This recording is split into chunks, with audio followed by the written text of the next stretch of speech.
ओम नमः शिवाय। श्री शिवाय नमस्तुभ्यं।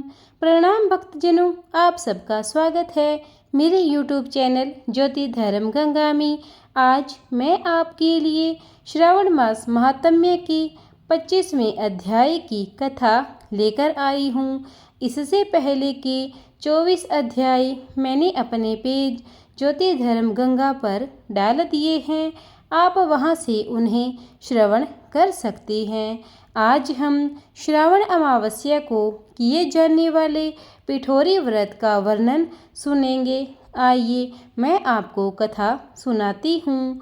ईश्वर बोले, हे मुनिश्रेष्ठ, अब मैं उत्तम पिठोरी व्रत का वर्णन करूँगा।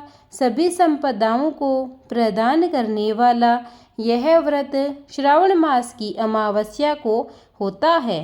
जो यह घर है वह सभी वस्तु मात्र का अधिष्ठान है, इसलिए इसे पीठ कहा गया है और पूजन में वस्तु मात्र के समूह को आर कहती हैं। अतः हे मुनीश्वर, इस व्रत का नाम इसलिए पिठोर है। अब मैं उसकी विधि कहता हूँ, सावधान होकर सुनिए। दीवार को ताम्र वर्ण, कृष्ण वर्ण अथवा श्वेत वर्ण धातु से पोतना चाहिए।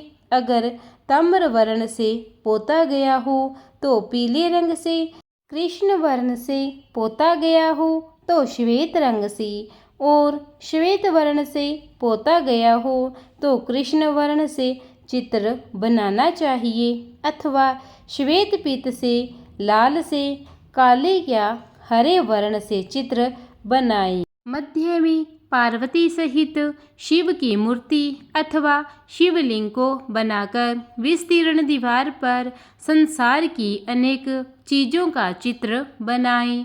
चतुशाला सहित रसोई घर, देवालय, शयन घर, 7 खजाने, स्त्रियों का अंतपुर जो महलों तथा अंटालिकाओं से सुशोभित तथा शाल के वृक्षों से मंडित हो, चूने आदि से दृढ़ता से बंधे पाषाणों तथा ईंटों से सुशोभित हो, और जिसमें विचित्र दरवाजे, छत तथा क्रीड़ा स्थान हो, इन सभी को चित्रित करें।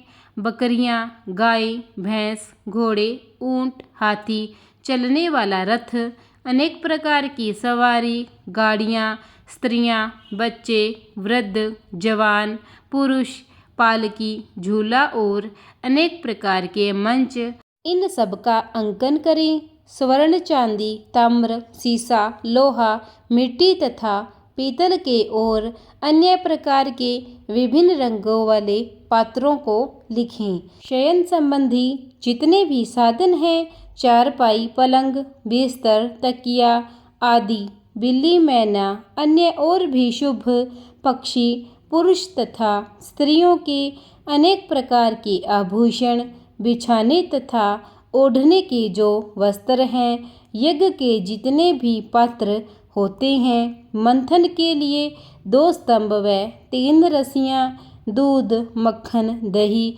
तक्कर, छाछ, घी, तेल, तिल, इन सभी को दीवार पर बनाएं। गेहूँ, चावल, अरहर, जौ, मक्का, वार्तानल, इस प्रकार का अन्न होता है।